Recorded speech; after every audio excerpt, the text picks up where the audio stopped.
Bang! Hello, everyone, Bang. and welcome back to another edition of the Daily Crypto Byte. Today is Wednesday, August 18th, and as you can already see, the Doc is back in the building. Welcome back, Doc. How are you doing today?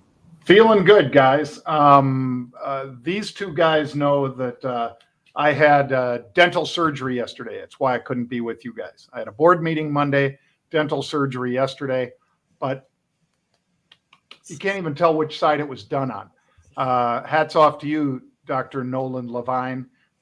He and his staff were great. But I'm excited about being here, guys. And that I know you guys were probably watching with great interest resistance levels just above where the market was, and probably rightly telling people that there's nothing wrong with taking a little profit here and there. And for those of you who did, we salute you, like AC/DC. For those of you about to rock, we salute you. Yeah, definitely some pretty crazy profit taking. I think, it's just been a wild 48 hours in traditional equity markets, and that's bleeding over into the crypto markets. So without further ado, you guys want to dive right into some charts and do some TA for the good people at home? Absolutely. Before we do that, though, now that we have Jon back, I do want to ask him a question about the traditional equity markets, because we have seen just a little bit of a sell-off this past couple days, and a lot of people are starting to get fearful. Jon, how are you kind of playing this in the current equity market environments, and how do you think that's kind of affecting crypto as well? I think the events in Afghanistan, we could all probably agree, are both horrific, and they tend, when we've got a global impact like that, we rarely see markets just running to the upside. Now, we had just run, to backtrack that far, to last Friday. We hit new record highs on Friday, despite the fact that we had a Michigan sentiment number that was bad. China was slowing significantly, and that's bad.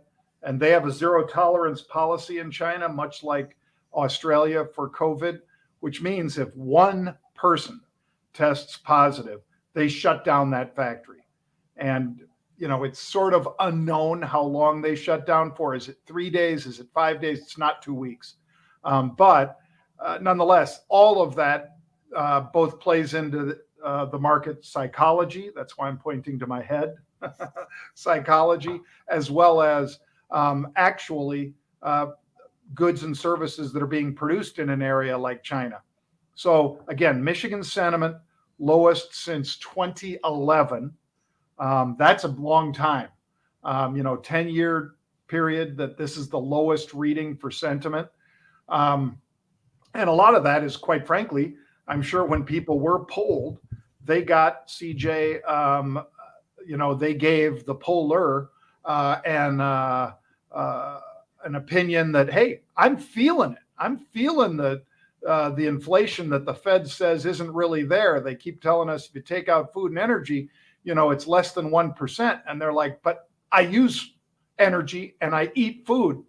So you can't really take those out. Many of us have argued that for decades, that and the Fed allegedly does it so that they can smooth the otherwise volatile nature of food and energy, because we all know you can see energy move up really fast and then move down really fast. Generally, it doesn't move down as fast for us, the consumer, as it does in the futures markets. But nonetheless, there are lots of parts of the United States that are paying over $4 a gallon right now. That's not the national average, I realize, but they are paying a lot, CJ, and they feel it.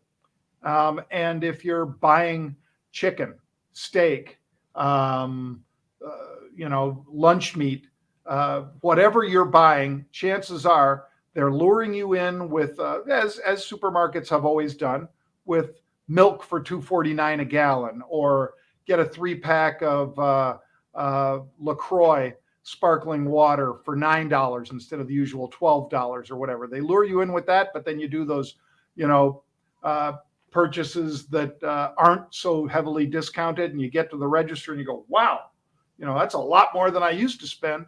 Americans are feeling it. That's why consumer sentiment through the Michigan survey went down to, I think, 72 or something like that. So we had been able to shrug that off until over the weekend we had those horrifying images of how fast Kabul fell and so forth. And all the other stuff that I don't need to mention here. So you're right. I think it's not surprising to see crypto reacting the way it is, even though, sadly, many of the sorts of events that we see in Afghanistan should make crypto all the more dear. In the short term, people hit the exits, and those are the traders, not the whales. So until the whales start hitting it, CJ, I'm not scared, but I did take profits in my trading account, took profits in Doge. I only hold maybe 10,000 Doge coins now. I held 6 figures in Doge into this recent run up, not 6 figures in dollar terms, but 100,000 plus Doge coins. I'm down to 10,000. So I've sold over 90 some odd percent of my Doge. And it's still up 8% on the week, but it's back down below 30 cents. Bitcoin, I took profits up there on the fail, up there between 47, that area, 47, 48. CJ is going to be better at giving you guys levels, but that just seemed like with the market feeling kind of iffy, I didn't want to hold anymore, CJ. Thanks, John. And before we get onto those charts, I just want to ask you one more thing, and that is, we've had a lot of these pullbacks in the S&P, rightfully so. And typically, once we get back to like the 20 smooth moving average, we usually bounce from that level. Do you think this is kind of just an ordinary pullback, or do you think there might be something more here that we should be concerned about? I'll answer it this way, CJ, that I still think that we are, and by the way, Bitcoin vol is still nowhere near as high as it was in mid-July. Mid-July, it was 4%. A 4% Bitcoin vol means 4 times 16, so 64 in S&P sort of terms that you guys are used to hearing. It is right now at about I think 3.5, almost exactly. So Bitcoin vol is down. The vol that you're talking about, CJ, over in the equity side, the S&Ps, the VIX, has had a couple pops. We're still, in very complacent land. We're not in scary land at all. And so I think overall, the fact that it will depend if this, CJ and Monty, if this failure, utter failure in Afghanistan on the exit, if this failure bleeds over and keeps Biden from being able to get as big a stimulus, and people are haircutting that already. So to your point, CJ, when I say haircutting, I mean, there are market strategists that already have taken it down to a 30% chance of passing the next stimulus, not this one, not the 580 real stimulus, but the CARES, the one that they'd have to do through reconciliation. They need every single Democrat vote to pass that. If they don't, then Kamala doesn't get to vote and it doesn't pass. They can't pass it through reconciliation unless they have a majority of at least one. So there are market technicians and market strategists that are already saying if something passes because of what happened in Afghanistan, it's going to be at least $1 trillion less. So if I put all that into my head, I still think that a $2 trillion package, in addition to this 580 million, billion, which they're calling $1 trillion because they're pulling money from the COVID money. If we get it down to $2 trillion for the reconciliation style package, I still think that puts a 10-year hand under the market. But instead of it being tight, like a $5 stop, for instance, on a stock, I think it's like a $20 stop on the stock. In other words, I think we could go back to seeing the normal 10 and 20% pullbacks instead of 5% pullbacks. So that's my read of it right now, CJ. Thank you for that, John. And Sure. Those are definitely not easy questions, but we appreciate that very thorough answer. And let's jump into the charts now. Not a whole lot of new things to discuss today other than some critical levels on Bitcoin here. But if we head down to the charts, just a couple key levels I'll highlight. First of all, still seeing that bearish cross on the MACD as a reflection of negative price action that we've gotten in these past 3 to 4 days. However, we are starting to see a little bit of a turn up here in the RSI. RSI is also getting very oversold on the 4-hour chart. And also, I think notably, if we look at like levels in terms of moving averages, we obviously have, you know, the Williams alligator here, in which we found support at that top band, the green one to be specific. But we also have Fibonacci levels as well that we may regress to. It's interesting to see, you know, a short-term bounce today, but with our volume decreasing, it just seems that the bull rally in the short term is losing a little bit of momentum, and we may regress kind of to that 42K level that we talked about a lot. Also with ETH, pretty much a very similar picture that we're seeing. In terms of critical levels, I will just go ahead and draw those very quickly. But you can see we've already really regressed to that 0.5 fib level on ETH at about 3K and are holding 4 now. Still getting that bearish cross on the MACD, but of course, very similar to Bitcoin, we are getting the RSI turning up just a little bit. Looking at traditional markets, we're actually flat now, it looks like, after opening up a little bit down. So with all that being said, it's pretty interesting, and we're going to continue to follow this very closely, obviously, but nothing standing out right now. Yeah, I want to toss a question to you, CJ, because you know we've been talking a lot about the traditional markets, and I know you have successfully applied a sort of trading strategy where, like you said, when the SPX retests that moving average, you wait for a bullish engulfing candle, and then you'll enter a Bitcoin long position. Over the last couple of days, we've kind of had a little bit of some ground gain back in the SPX, but not a bullish engulfing candle. So can you just give the people kind of a quick update on how you're feeling with the current SPX chart and what you'd like to see before you're more confident in Bitcoin making new highs here? Yep, I'm getting the chart ready right now.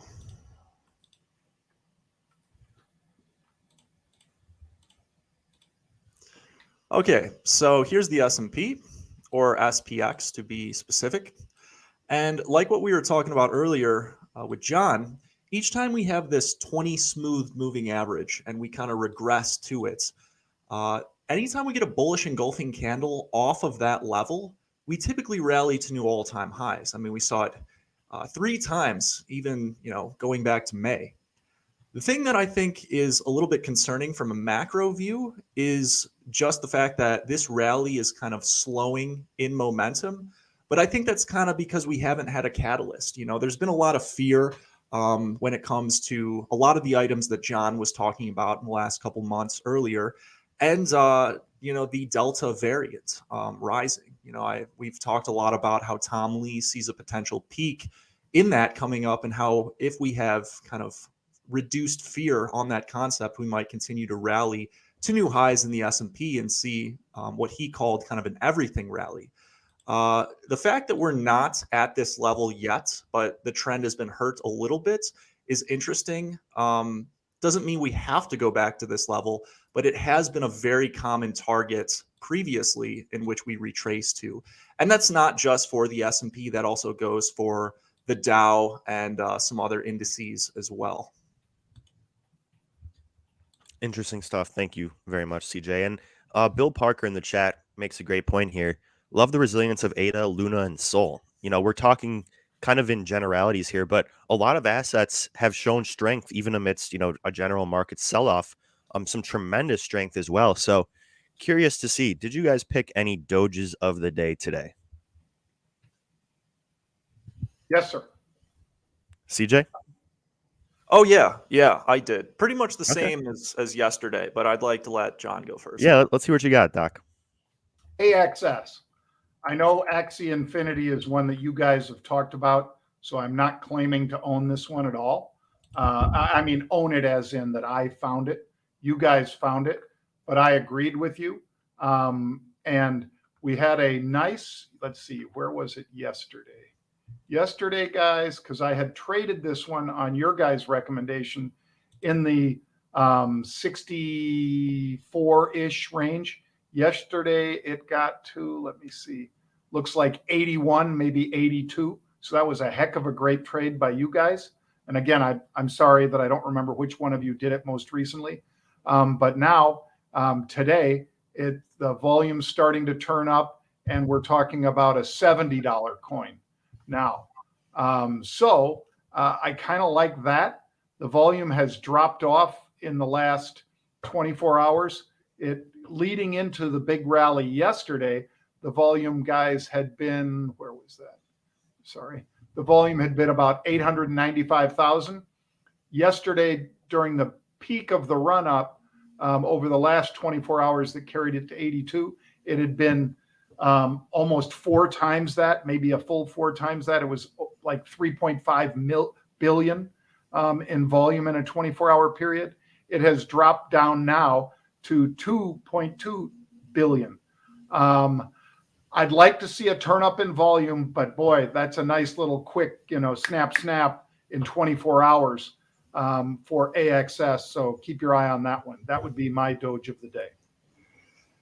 Yeah, and before moving to others, I just want to show Axie Infinity's website, because if you've been on crypto Twitter at all lately, you'll know that the whole crypto punks as well as Axie Infinity NFTs have been really the craze lately. I mean, it's extraordinary how expensive that some of these items are selling for, and how fast they're actually appreciating in value. So that's definitely led to a lot of the hype and speculative mania around Axie Infinity.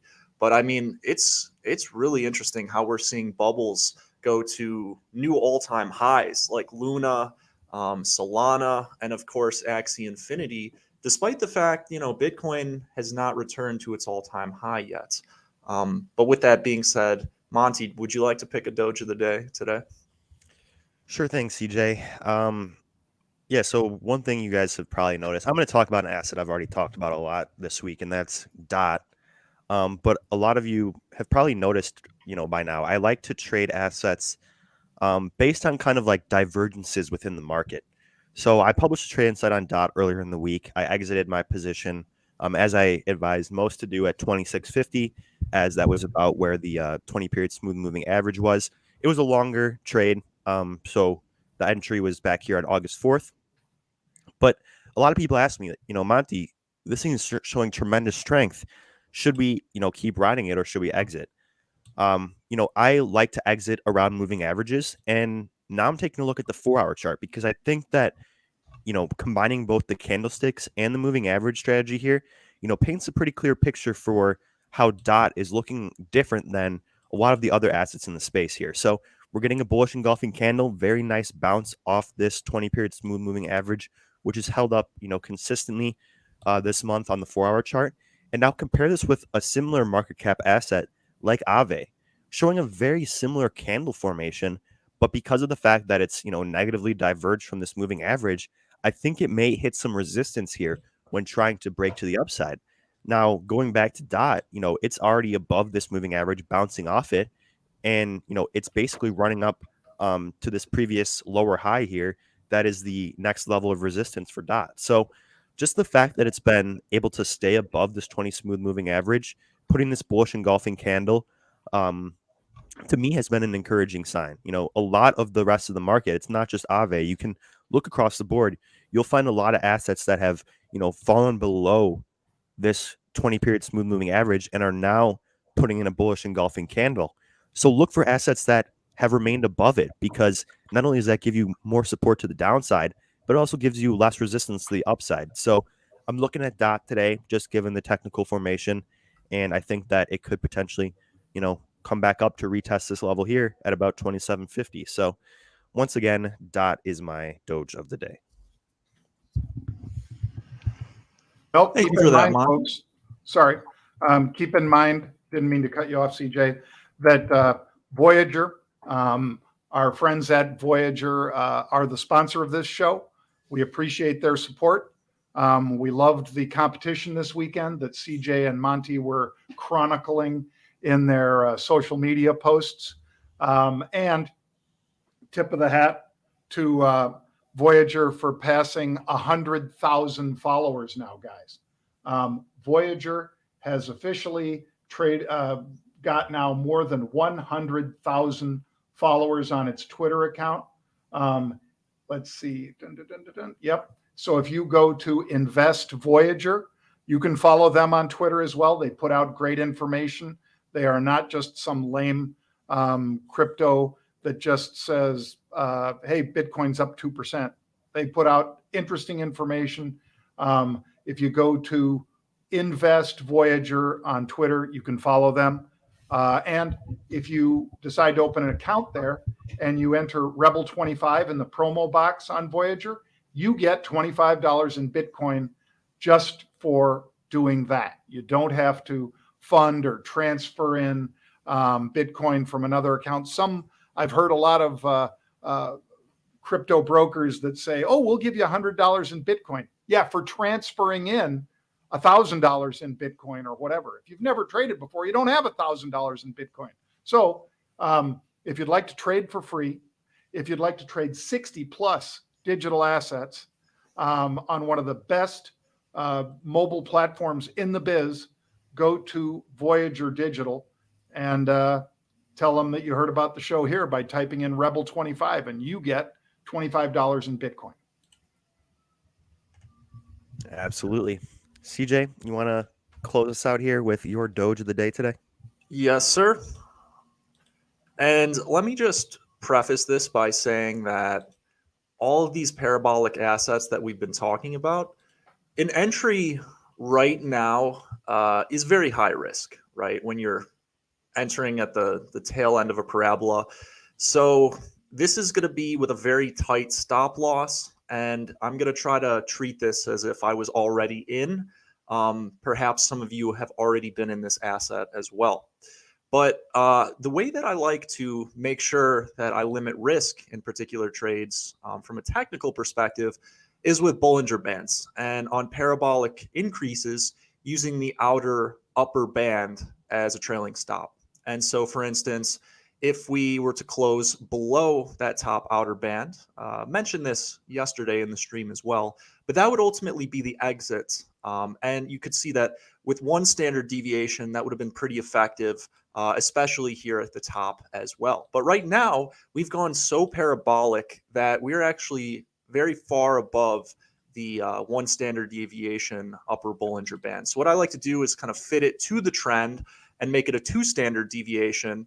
And then I would watch for a bearish engulfing candle coming next and potentially closing below that outer band as a stop loss. Because once you get that bearish engulfing candle kind of below the outer band, a lot of the times it's characteristic of weakness in the move. And we will probably see profit taking come after that. But that's not what we're seeing just yet out of Serum and Luna.